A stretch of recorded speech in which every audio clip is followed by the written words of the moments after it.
Para los que vengan en Fallas a Valencia se van a sorprender bastante de cómo ha cambiado en relación a antes de la pandemia.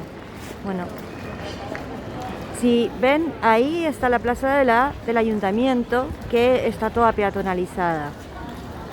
Aquí están terminando la plaza del mercado, que también está toda peatonalizada. Ahí está el mercado central, bueno, por ahí está la lonja, todo peatonal. La plaza de la Reina también está en vía de peatonalización, están en obras.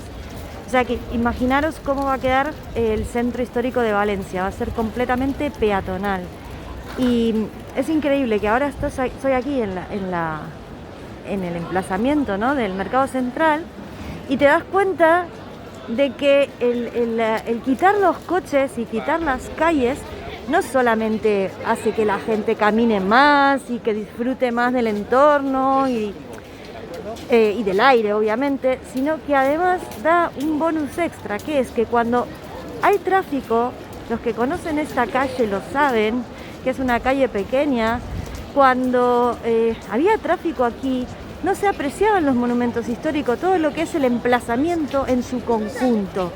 O sea, ibas al mercado central, cruzabas una calle preocupada por el semáforo para ver el mercado central, luego volvías a cruzar para meterte aquí en la lonja, pero siempre atentos más al tráfico. No estábamos habituados, como nos está pasando ahora en todo el centro histórico de Valencia, que creo que será, si es uno de los más grandes de Europa, me imagino que será peatonalizado también dentro del mismo de la misma magnitud, ¿no? Mercado central, la lonja. Imaginaros que, bueno,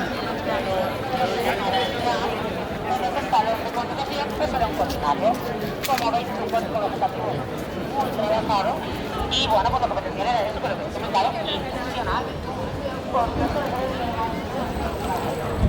Y eso que estamos todavía no terminado, y además incluso no estamos nosotros tampoco adaptados. O sea, fijaros que no está todo el mundo en la calle, siguen utilizando las aceras.